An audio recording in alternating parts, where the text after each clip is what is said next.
Welcome, everyone, to today's webinar, Tackling Supply Chain Security with NIST CSF 2.0. My name is Melissa Russell, and I'll be the host for today's webinar.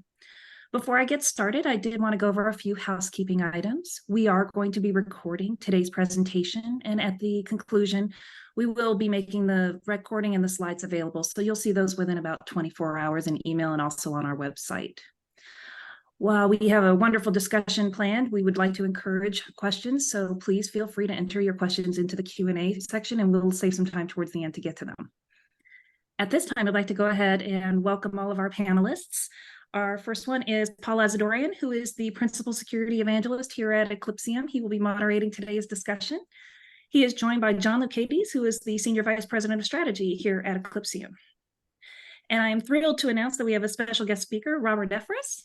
And Robert is the founder and CEO of Effrus Federal Advisors, who has been working on providing government relations and providing business development consulting services to the public sector since 2013. And he also serves as the president of the Coalition for Enterprise Open Source Software and Government. This is a nonprofit organization that is focused on increasing the United States government's use of supporting open source software by educating federal IT stakeholders about the differences between the OSS and enterprise OSS communities. At this time, I'd like to go ahead and turn it over to Paul. Gentlemen, have a great discussion. Thanks, Melissa. Thanks, everyone, for joining us today. Thank you, John and Robert, for participating in the webinar. Just a brief overview of what we're going to discuss today, and I totally am envisioning this as more of a discussion. The slides that we have here are just more of kind of pointers for our discussion amongst the three of us. So we'll start with a review of the NIST Cybersecurity Framework, a little bit about the history and the information about the updates in version 2.0. We'll discuss how it impacts specifically supply chain security and relates to other regulations that we'll cover. We will review some of those other regulations that are related to supply chain security. And then at the end, we'll provide a brief overview of the Eclipsium solutions and how it can help. John, you may have noticed I pulled some fresh screenshots. There's a couple slides that I wanted to show everyone from the latest version of our solution. Woohoo! So I wanted to start with the timeline of U.S. cybersecurity regulations. Although I use the term cybersecurity, I think loosely. These are really, regulations related to cybersecurity activities. And we start in 2018, where CISA forms the ICT Supply Chain Risk Management Task Force, and they produce some documentation on that. Was that in 2018? That they released. We're going to talk about, I think, one of those publications, John and Rob. Yeah, we are. If I remember right, I think it actually came out either at the end of 2018 or early 2019. Right. Yeah, but the interesting thing there is that so CISA and NIST were partnered, and among others, and NIST has been really active in this area for many years, much going back way before that.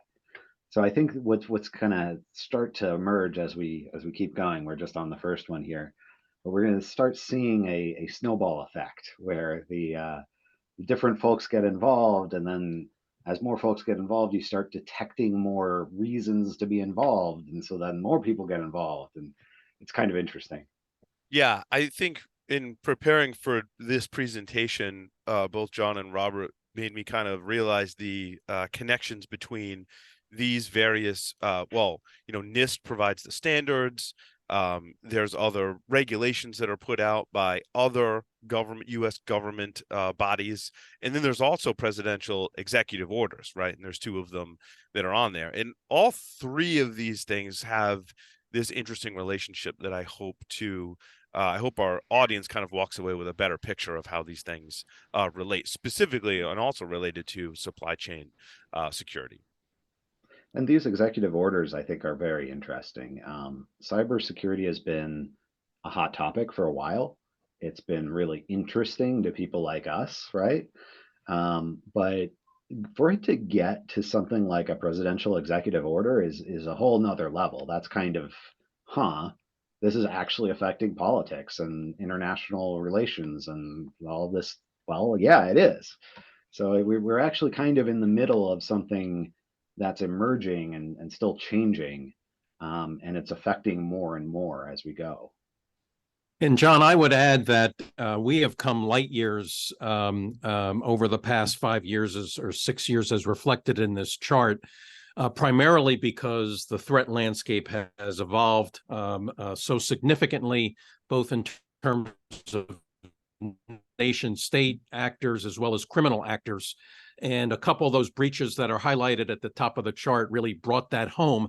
Whereas when I got involved in 2010, in software security and supply chain security, it was a nice to have, not a need to have. And over time, that has now become a need to have. And as we'll discuss a little later in the webinar, the government in particular is making it a must-have for vendors that are selling software to the federal government, for example. Yeah, Robert, I think that's a great point to kind of catch people's attention, that when I do analysis of all of these various compliance and regulations, I am very hyper aware of like the should and the must and the difference, between the two and where that terminology comes into play. So I also like this slide because it shows, we had some activity in 2018, and as time has gone on, we have a lot more activity specifically within the U.S. government around this topic of regulations relating to supply chain security, including, as we'll talk about, some of the history behind the NIST cybersecurity framework.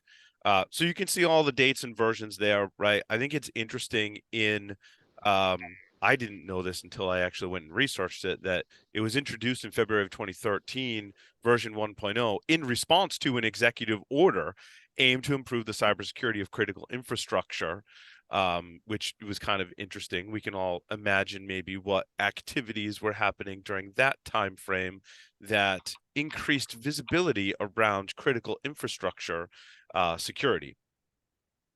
The standard continued to evolve. It's kind of interesting. 2014 and 2020 represent updates. In 2020, according to my research, it didn't actually increment the version number. But so 2014 incorporated more feedback from stakeholders. April of 2020, they made refinements, I think, just to make it easier to read, understand, and use, is my assessment of the modifications that were made then. Now, in 2022 and moving into 2023, version 2.0 is the current version. And the big change there that we'll spend some time talking about is there are different core functions within the NIST CSF. And version 2.0 introduces a new core function called the govern function. And specifically within that govern function, there are categories and subcategories that we'll walk you through as well that specifically address supply chain risk management and how it should interact and impact your cybersecurity program. Also, just I wanted to pull this quote of like how popular the NIST CSF has become. Over 2 million users across 185 countries, according to my research. So it is a very popular standard. So it getting an update, I think, deserves some attention. Yeah, and I think a lot of folks really use it in terms of how to think about things.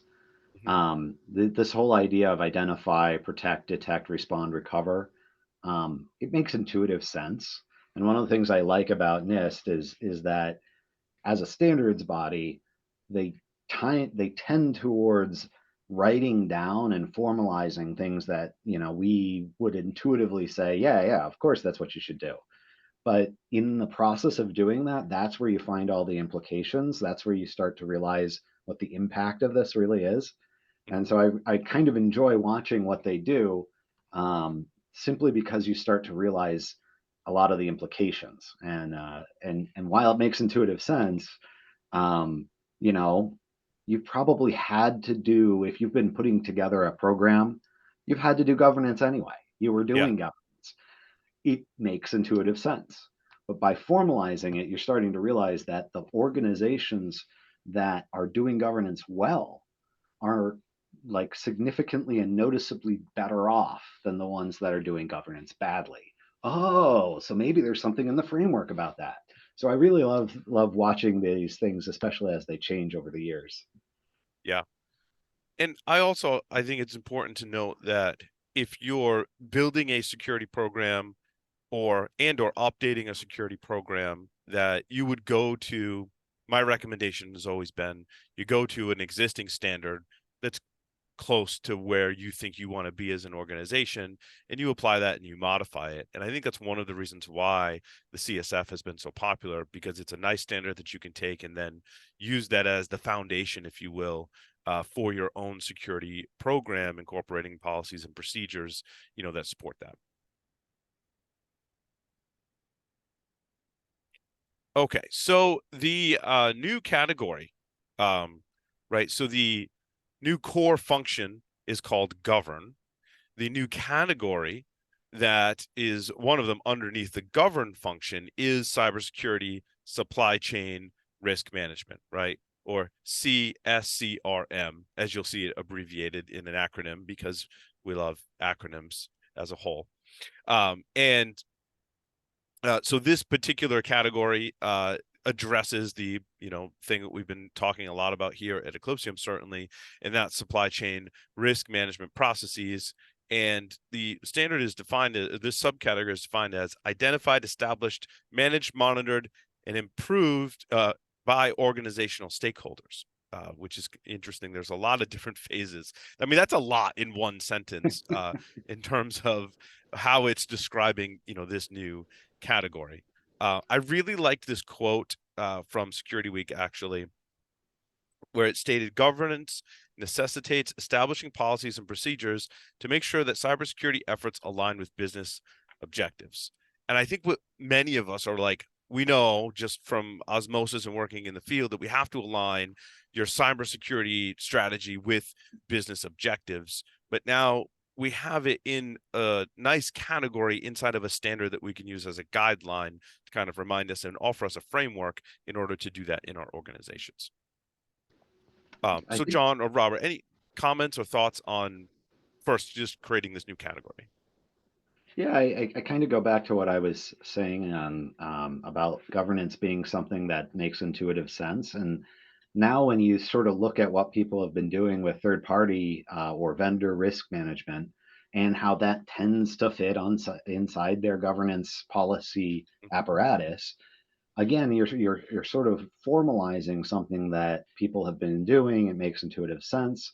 But again, the ones who are doing this well are much, much better off than the ones who are not doing it or doing it very poorly. And I think a lot of these, going back to that earlier slide on the attacks and the maturity of these different policies, I think that relationship really comes through here as well. We've seen more and more supply chain attacks. And let's think about what that means, right? A supply chain attack is an attack on a thing that's embedded in another thing. So every piece of electronics kind of works on this principle of abstraction that we all learn in school. And that idea that it's embedded and sort of hidden as a result is why you get away with messing with it and why it makes sense to attack it. And so, of course, like, again, that makes intuitive sense as well. So now we're into a situation where we're actually observing this taking place in the real world, and the policies and the standards have caught up to what we've been observing. Mm-hmm. John, I would add that supply chain risk management has become or is becoming a discipline within the federal space.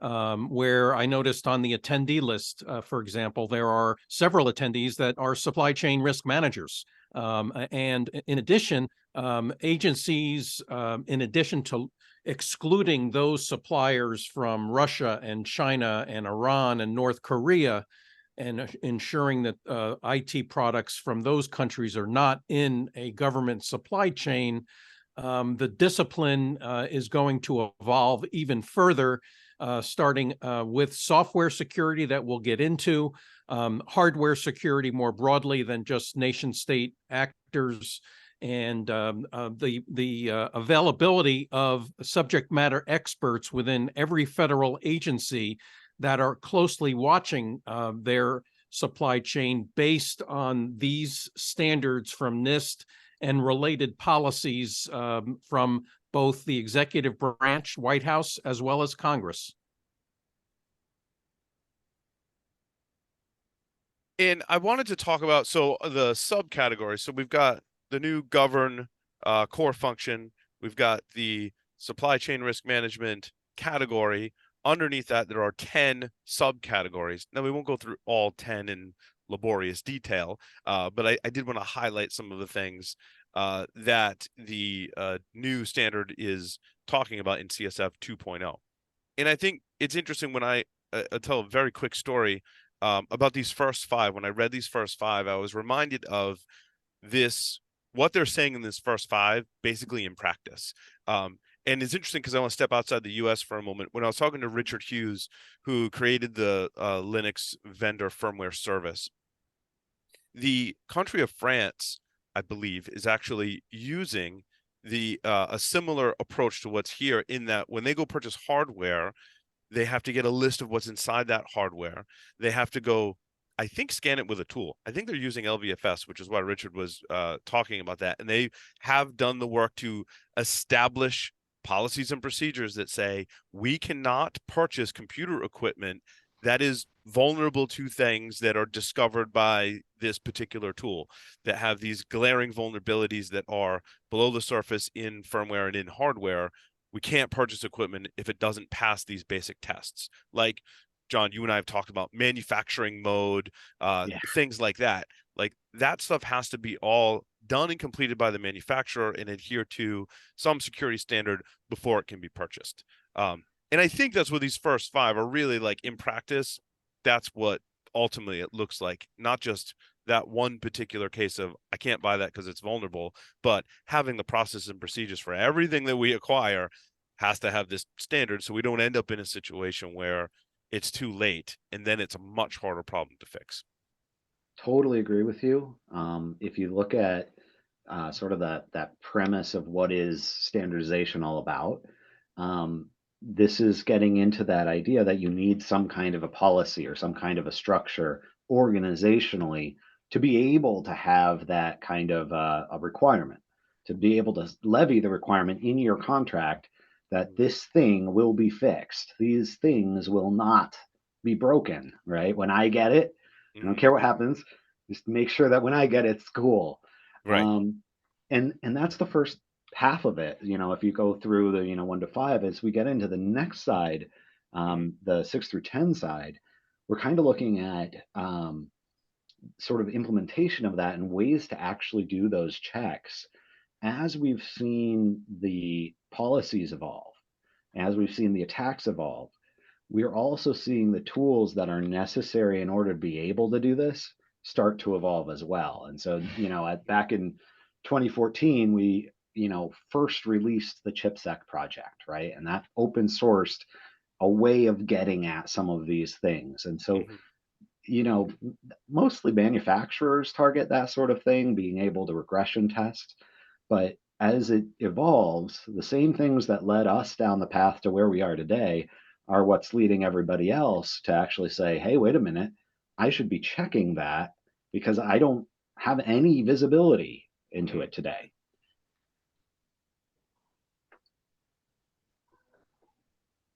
So I wanted to talk a little bit about now kind of connecting the dots between, for example, the NIST CSF, and it ties into other compliance and regulatory requirements, right? We talked about executive orders, and I think one of the examples that came to mind, Robert, you mentioned earlier that if you are to do business with the federal government in the US, you will have to adhere to some of these standards. And I think CMMC comes into play. So I want to turn over to Robert to kind of give us a roadmap of how these things relate together. Well, the cybersecurity maturity model is in the process of migrating from version 1 to 2.0. This is a set of requirements that will be levied on the defense industrial base to ensure that the prime contractors and their subcontractors are disclosing vulnerabilities in their own respective supply chains before an incident occurs. In addition, there are also incident response requirements, some very, very tight timelines, 48 to 72 hours.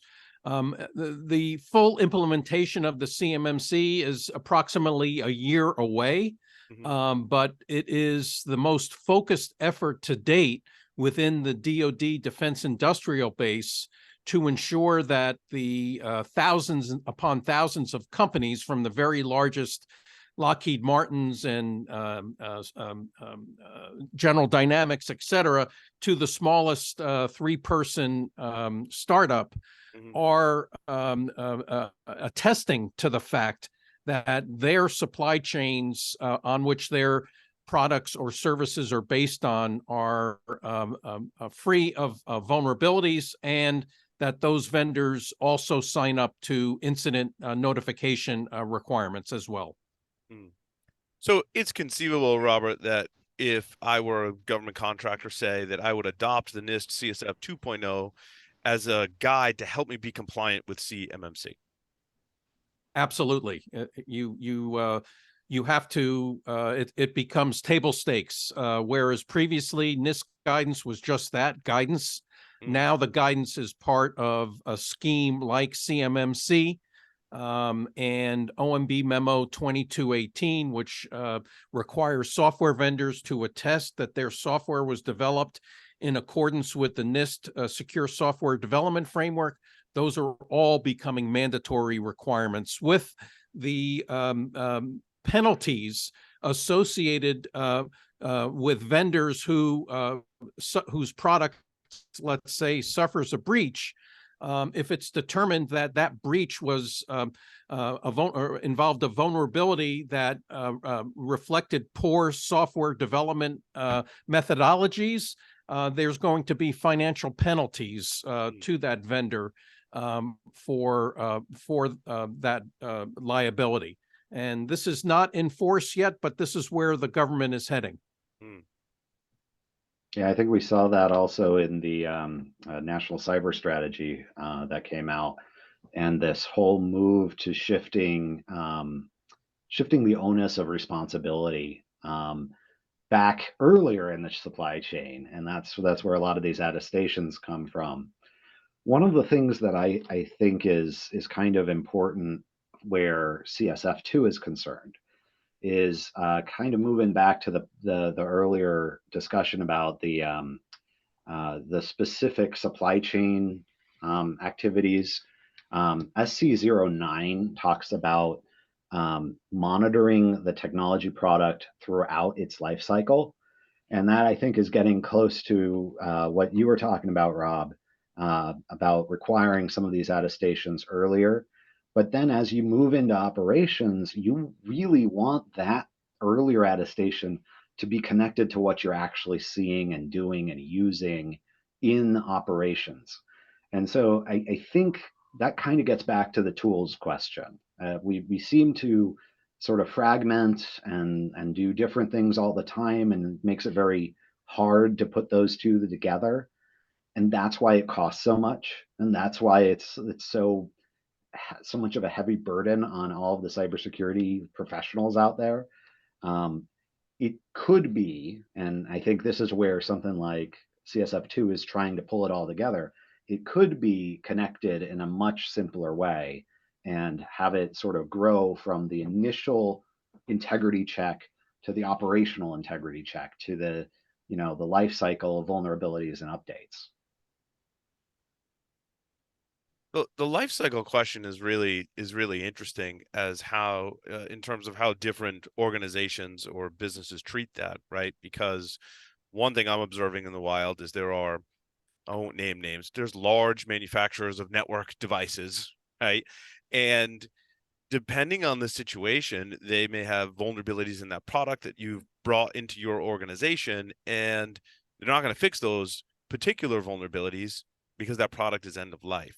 So I think part of this process, when you say life cycle management, John, and I think there's probably references to that in these various standards, you got to figure out how long that gear or hardware, firmware, software is going to be in production. What's the life cycle of it? Make sure all those components, kind of add up. In other words, yeah, everything's got a 10-year life cycle on it, but however, this one component in the supply chain only has a 5-year life cycle. That's a problem. So I think some of the guidance here is helping us get ahead of that problem so we don't run into it down the road. That's specifically called out in a couple of places. In CSF, I think that CSF 2, that supply chain 09, is a good connector there. But I've been mostly familiar with NIST 853, and not unlike what you were talking about with CMMC, that is instantiated by different departments and agencies. In the case of national security systems, that's CNSS 1253. And one of the corresponding requirements, there are many, or controls, is the use of things that are currently being maintained and not actually sunsetting the things that are end of life. Yeah. And that's SA22, but it's this whole premise of I need to know that I will get support when something happens. And in the area of security, something's always going to happen. Yes. Absolutely. I'm reminded of a story about zlib, right? Oh, and, gosh. which is very relevant to some of the things that are happening in software today, like WinRAR vulnerabilities and Actually, exploits. yeah. But this kind of type of library, as an example, is used in a lot of different components. I mean, down to firmware as well, because zlib is small and it's very effective, and oftentimes it's represented as a binary that's included in firmware and software. And who's maintaining it? How is it updated? Is it being updated? Is kind of a classic example. Yeah. It sort of comes up a lot with OpenSSL as well. Sure. And, everybody thinks of Heartbleed, but the interesting thing about it is, versus say something like zlib, I'm pretty sure you know exactly what you're doing with that. You're decompressing something. Some of these packages have a whole lot of different functions in them. OpenSSL is a good example. Are you checking, validity of certificates? Are you instantiating a whole TLS session? Like all of these different things that you might be doing. And you may just be encrypting something and you don't even care about some of those vulnerabilities. It gets really complicated to figure this stuff out. I know that's why as they've started introducing things like VEX to be able to distinguish, yes, this vulnerability exists, but no, it's not being, it's not part of the code that's being used. Correct. That was always my issue as a developer. I Yeah, very annoyed by that. I'm like, yeah, no, but I'm not using that particular method or function. So I have to believe that every software security organization on the planet has had that problem by now. yeah, yes, And it's annoying, but it's also equally annoying for the administrator, the operations team, to not know what they're dealing with. And that's, I think, why we're getting so much attention on supply chain these days. It's not any different than what we've talked about in firmware, right? Like you've got all this stuff in there. It might be more than the size of the applications you're running, but it's sort of a black box. You have no idea what it is. Right. I didn't know if you wanted to transition to SBOMs or cover those later on as well. But now we're transitioning into some of the other standards. I think where we were just talking about definitely relates to the SBOM and or FBOM, as you like to part of the firmware bill of materials, right? What software is incorporated in that. But don't drop the F-bomb. That's right. Don't drop it. You're going to need it. So I did want to transition to talking about some of the other activity standards and guidelines and regulations, NIST 853 being one of them. John and or Robert, if you could provide some color as to where this fits in the puzzle, I guess. So I already talked a little bit about SA22, and that's a really fun one because it talks about connecting to the life cycle of a system and needing to have support specifically to solve the problems that we were just discussing around updates, right? When a new vulnerability comes out, is anyone even going to patch that thing? And that's where maintenance is. Another one that I like to look at is when you do the vulnerability risk monitoring, risk scanning, and sort of related to that, the integrity checks. Hmm. I think those things, as we get from sort of theory to practice, are where the rubber meets the road. You can do a lot of organizational policy things around third parties and suppliers and your supply chain, but you don't actually know it's actually landing in the equipment that you have unless you look at that equipment. And so I think it's critical to have both of those things and connect them in such a way that you have actual evidence about the device. And that's where I think you get whether it's the inventory requirements, the baselining requirements, or it's the integrity requirements. All of those are really trying to patch this together so that it's not these completely orthogonal approaches from different organizations who never talk to each other.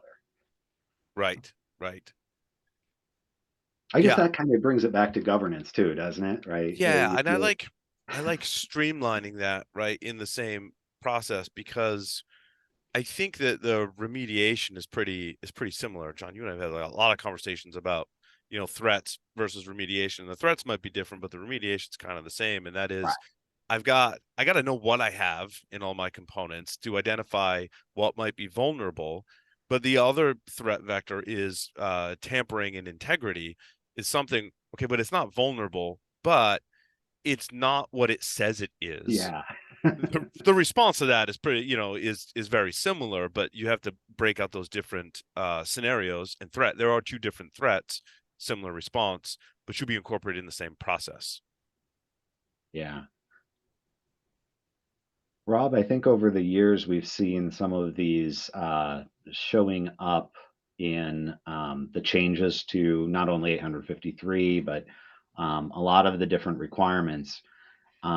When you look over the last few years, I think this executive order was sort of a meaningful shift. What do you think? This one to me seems like it sort of changed a level at which we were talking about all of this. It sure did, and as somebody who's been in Washington a long time, it was nice to see continuity from one administration to another in relation to cybersecurity policy, and this clearly was a watershed moment in terms of the issuance of Executive Order 14028. In that it specifically addressed in Section 4 software supply chain security and the notion of ensuring that the legacy IT infrastructure that is present in virtually all agencies governed by the Chief Financial Officers Act, about 24 agencies in total, are taking steps to migrate to the cloud off of mainframe legacy systems, as well as implement a zero trust architecture, which could be the subject of 5 additional webinars. But the one I'm focused on is how 14028 led to OMB Memo 2218, requiring attestation from software vendors that the software was developed in accordance with NIST standards, as well as pending requirements related to software bill of material disclosures and who's going to be responsible for warehousing all of those SBOM disclosures. So yes, a major pivot, a step in the right direction, and all being driven by the threat landscape from nation state actors and criminal actors who were seeking to grab our IP, who were seeking to hobble federal agency delivery of services, and attacking or seeking to attack our nation's critical infrastructure. So much needed and very on point. Totally been in the news the last couple of weeks too, right? All of the things you just said, right? There have been a number of investigations that came out publicly that are finding, attacks, deep into various critical infrastructure and military systems. And I think, it's sort of a response to this just being an ongoing issue. To me, one of the bigger problems that everyone's going to have to wrestle with here, and this is where, just going through it all is one thing, but sort of understanding how you're going to respond to it is another. How much is enough, and where is the good enough level that is, commensurate with the risk, but is enough investment that you've done due diligence. I think in some of these areas, that's also changing. And especially when it comes to something like the supply chain and something like the premise of hiding one thing in another thing, building something else into whatever your product is, that has previously been looked at as a shifting of responsibility. I'm going to get it from you, so it's your problem. From a technical, functional perspective, I think that's true. But from a security perspective, it's kind of not. And that's where we're seeing a shift, I think, in a lot of what we're talking about today. Yeah, I think it's moving to a more of a shared responsibility model than it's just your problem. It should just be delivered to me securely. And whenever someone presents that argument, I'm like, well, if everything was delivered to everyone securely, like we could all retire as security professionals and we could all go home, even though we're home now. But you know what I mean? that's not reality, right? I think it's a shared responsibility model to check what's coming downstream, to check before it goes upstream, and that series of checks and balances is what helps provide integrity to the supply chain. And a lot of what we're going to talk through here is scope, and actually one of the next things that we're going to discuss is this ICT supply chain assessment that Commerce and DHS did together. One of the and again, this is sort of calling attention to the problem where that mentality of shifting responsibility just isn't going to work. But there is a scope problem. You can't do everything. You can't just, everything you can think of from an assurance, let's just do all of it. I don't think anyone can do that. What is interesting, though, is the checks and balances that is starting to emerge from this. It's not a matter of it's your responsibility and my or it's my responsibility. It's not a mutually exclusive either or one or the other. It's both and. It's you did your thing and I checked it, right? If you didn't do it, I'm gonna notice, because you don't want the person in front of me, my customer, to notice. I want to be the one to figure it out, not them. And so I think there's a mentality shift that's changing here around what really is embodied by the term zero trust.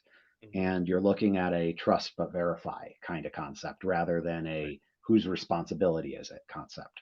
Yeah. And I think a good example of this is what I was saying just before the webinar today, John, with let's use AMD Microcode Updates.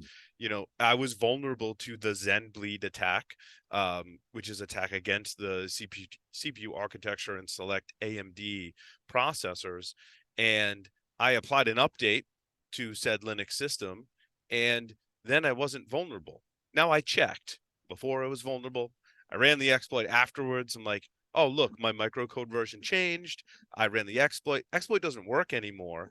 And I actually verified this one by going back and checking which update was that? Where did it come from? Oh, okay. It was a Linux firmware update, and it did increase my microcode version, which also fixed the problem. Now, I'm also trusting that a lot of other parties in here, when we talk about supply chain management, I have to, at some point, trust the upstream Linux maintainers of my distribution to do that correctly.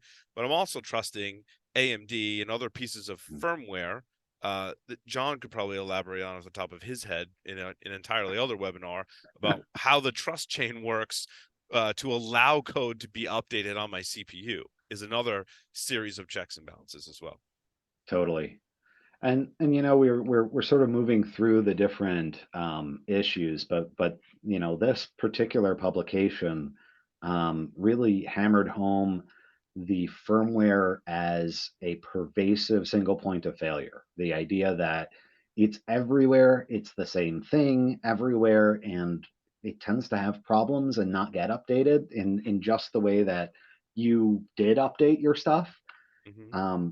It would be very easy if, say, Linux didn't propagate that microcode fix. You just wouldn't know. Oh, Right. unless you were you and you actually ran the Yes. exploit to Right. determine if it's actually gonna.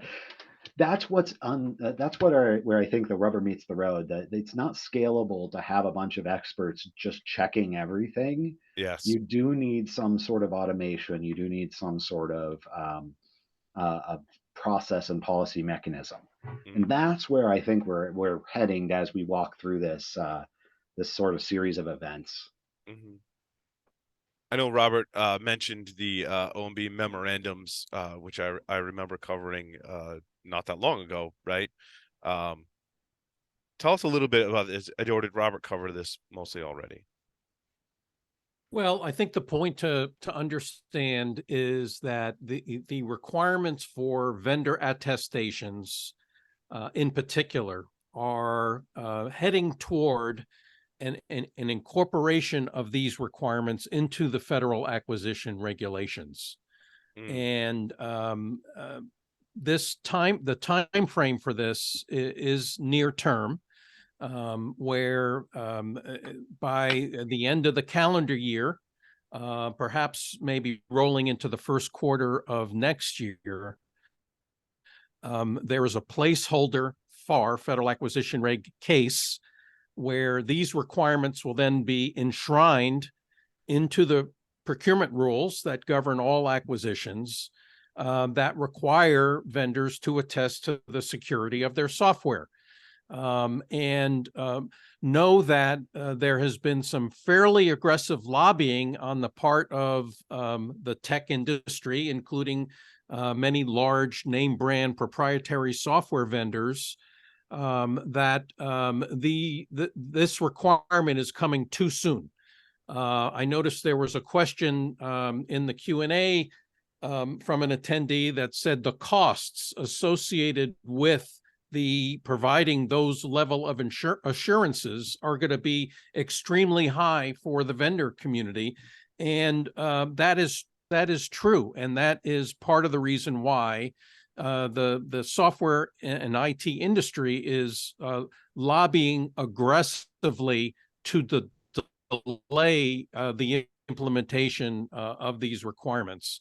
But this train is rolling down the tracks. These requirements are going to make it into the FAR, and they then will become part of the certifications and representations that will be part of requests for quotes, requests for proposals, that large prime contractors, including systems integrators, are going to have to flow down to their subcontractors, as well as software vendors themselves needing to be familiar with them. I can't tell you how many instances I've seen of federal software vendors addressing these requirements and talking to their product teams back in California or Texas or wherever, Oregon, and those product development teams are just coming up the learning curve about what the NIST Secure Software Development Framework is all about. So the message I will leave with the audience is that this is not a question of if, it's a question of when. And as of right now, the when is sometime in late 2023 or early to mid 2024. Yeah, and as we sort of look to NIST's CSF2, and we think about that in this context, this idea of the new governance area is kind of critical in relation to those attestations, right? Those practices that are supposed to be done by anyone building pretty much anything. That governance method or mechanism is what's going to allow you to be able to lean on some actual tangible evidence when some executive is signing that thing. I'd like to transition to the National Cybersecurity Strategy Implementation Plan, which was very recent. We did march through these things chronologically, so this was fairly recent. And a lot of this is talking about your information and communications technology, ICT, and that's all over your IT. That's all over your OT, even if it's sort of, you usually think of other things with OT, but you're going to have some ICT equipment in there too.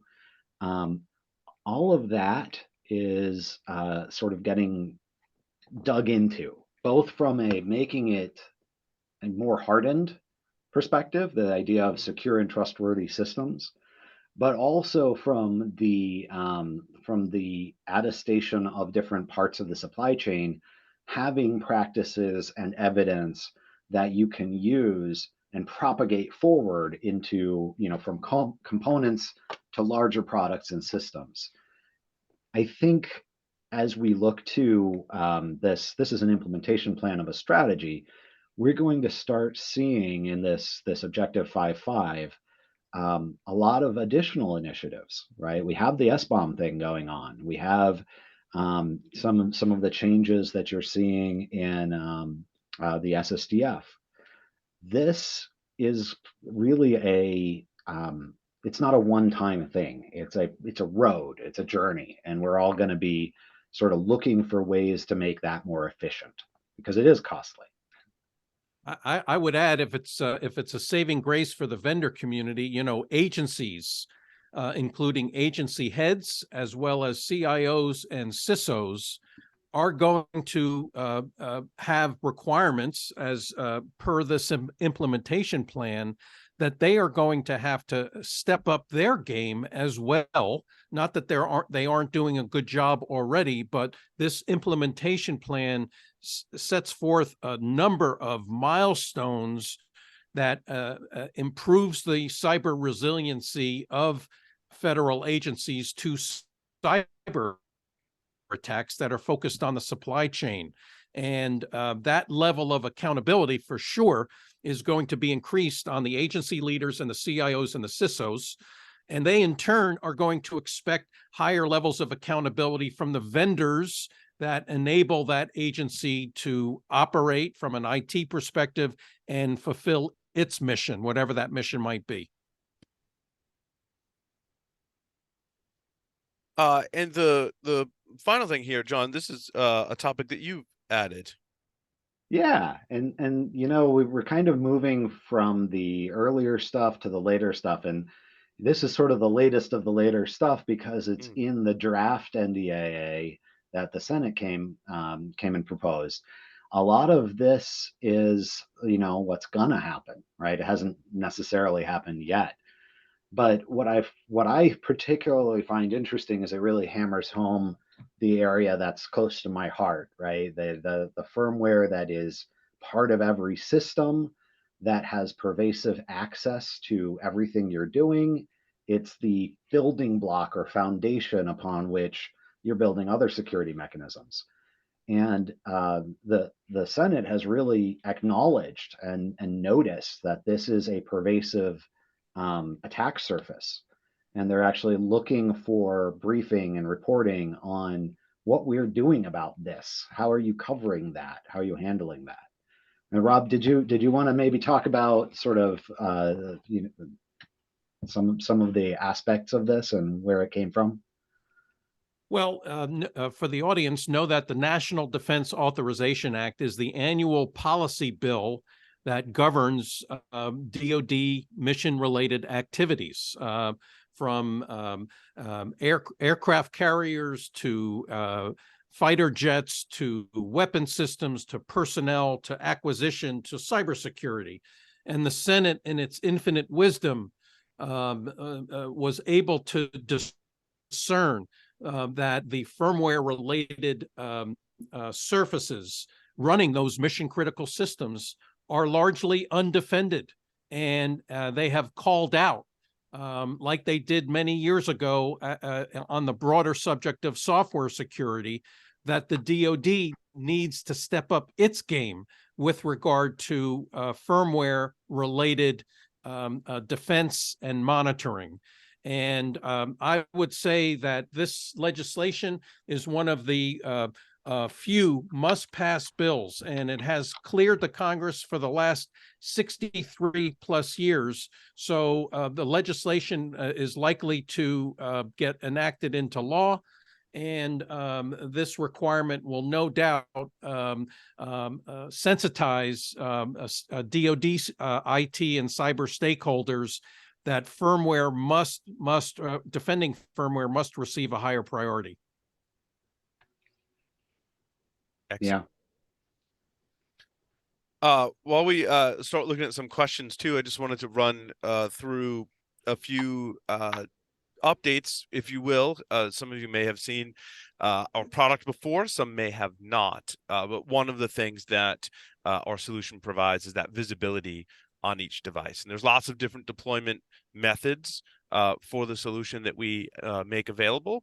But it does give you a really good asset list and a lot of information about that particular asset that is highly differentiated, especially on the integrity. And we talked about, is the firmware or software I'm running have a vulnerability? Is the firmware or software I'm running really the firmware or software I think I'm running? Is where integrity comes into play. One that's thought ahead, as John. well, just while you're here, it turns out that a lot of these controls and requirements really are predicated or based on the premise that you can figure out what you have, right? Mhm. And there are a lot of there are requirements on things like counterfeiting and being able to detect integrity problems. But a lot of this comes back to that first step. What is the inventory? What's actually there? And a lot of times we look at that at the asset level, at the product level, and we don't look inside the product and see what the components that make up that product actually are. That's the difference between, that's what a lot of these supply chain changes that we've been talking about are. But that's also the difference between the way Eclipsium is looking at things and maybe a lot of other tools that you may have used before. We're trying to look at those individual components, break things up, and talk to, okay, operationally, what do you need to do about that? Mm. Yeah, and that's depicted here. Everything from your processor or chipset, right? UEFI, BIOS, with your risks on the left, if you will, where that would be more of the vulnerabilities that exist, and then your integrity status, which you can see on this particular host has failed. In our system, that's on purpose, so we can show you that. And then, of course, detecting the hidden threats. And for this one, I chose Black Lotus, largely because it relates to our conversation today, where CISA has offered guidance in a recent document that we wrote about on our blog, specifically addressing the threat posed by Black Lotus. And that is something that we have, I think, a couple of different ways, John, that we can detect this particular suspicious behavior that is related to Black Lotus, because Black Lotus is not just one thing. There's multiple activities that are occurring within Black Lotus that are detectable. So for specific threats, we offer that detection. I think this is a good example of what I was trying to say a minute ago, where by breaking things up into the components that are inside them and looking at those components, you can get at the underlying mechanism. You can get at the way that this happened in general, rather than look for a specific signature of a specific thing. Sure, we can do that Right. too. But Right. by Right. breaking it up, we're already looking at things like the bootloader, Mhm. and as a separate component and as a separate thing that is not just a file on the file system, but like this part of a boot process and connecting from one stage to the next, what's going on. I think when you kind of connect all of these back to the requirements and some of the discussion around Mhm. these different policy documents, depending on who you are, you're going to have a different um, focal point, right? If you are a defense contractor, part of the defense industrial base, the DIB, you're going to be really focused on CMMC and 800 171, right? You're going to be focused on those are your requirements for this stuff. And that sort of falls under the umbrella of CSF2 Mhm. or CSF in general. CSF is just sort of the organization of all of these activities, the specifics of which are in 800 171.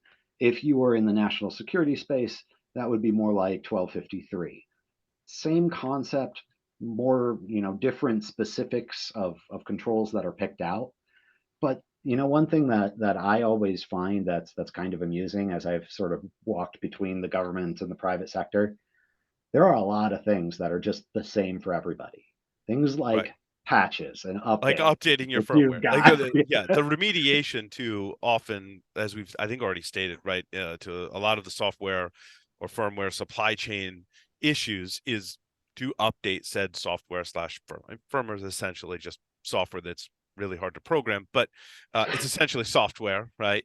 And it is updatable. I think to your point earlier, John, maybe before, is it is updatable, and we provide a mechanism to help organizations update firmware in And certain circumstances for select devices, but that is in the product, and it's growing every day. Support and for which devices that we can help you apply updates for is growing as well. So yeah, and this is where common things like updates, like having some kind of an inventory, some kind of a baseline.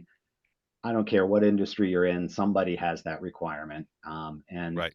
I think we're starting to see that bubble up higher and higher. That's where the executive orders went. That's where some of the national strategy is going, and you're Hmm. starting to see this in the tools. And that's kind of what we're trying to do as well, is to get to a point where we automate some of this so that you are not spending obscene amounts of money trying to get it done. Right. Yeah, and I think there's a great question from Eric. Is patching bugs or glitches in the system the same as getting rid of the viruses and attacks? And there's it's part of the same process, right? But part of incident response is fixing the holes that the attackers used to gain access to the system and or persist or escalate privileges on the system. But just patching those particular vulnerabilities and or exposures doesn't get rid of the malware or malicious software that was put on the system, right? That's your other part of incident response, is to go do that cleanup, which is different from remediating the vulnerabilities and or exposures. And I'm going to use that term exposure too, because Hmm. oftentimes we talk about Black Lotus. One of the mitigations is to update a certificate revocation list, which is very similar to updating software, but not quite the same, right? It is different. So It's in that part of the thing that was harder to program. yes, yes, revocation list. We could do a whole, I think we have Yeah, done, it has been incorporated in previous webinars. We've talked at length about that process in various forms. So I know we're running up against the end here, but I just want to drop in and answer to one more question that just I noticed came through. We ourselves are a third party supplier of software, right? So we have to do this too. And that was a right. good observation. So there are a couple of things where we introduce. And again, I look a lot of this in sort of two camps. There's the stuff that everybody's supposed to do and everybody knows it, and so we also try to do that too. But then there's the stuff that we try to do that is sort of setting us apart.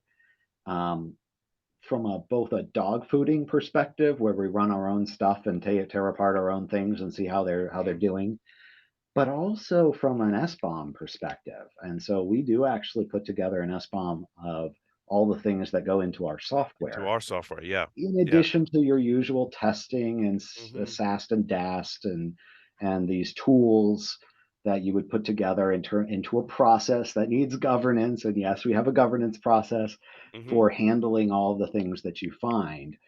But I think what's interesting is that we're actually actively trying to connect with this SBOM initiative to actually build the database of all the things that are part of our software, so that it could also be connected with all the other software that either we're running or you're running, and be able to track it all through the same mechanism that we're tracking firmware and hardware. So that is kind of where we're going with this whole supply chain messaging and discussion that we have. And I think it's actually critical for probably most organizations to somehow deal with that problem, because one way or another, you need to see inside the black box. How are you going to do it? Right. We can answer the rest of the questions offline. You know, John and I certainly can address those, because I know we're just 1 minute over time. But John and Robert, thank you for your contributions today, and thank you everyone for attending. Melissa, back to you. Thank you everyone again for joining us. We do have a slide here with just some last minute items that might be resources for you. And again, I will be sending out a link to the recording and slides. And again, a great thank you to John and Paul, and Rob. Thank you again for taking the time out of your day to join us. We're so appreciative. And at this time, we'll go ahead and conclude. Thank you, everyone. Thanks, everyone. Thanks.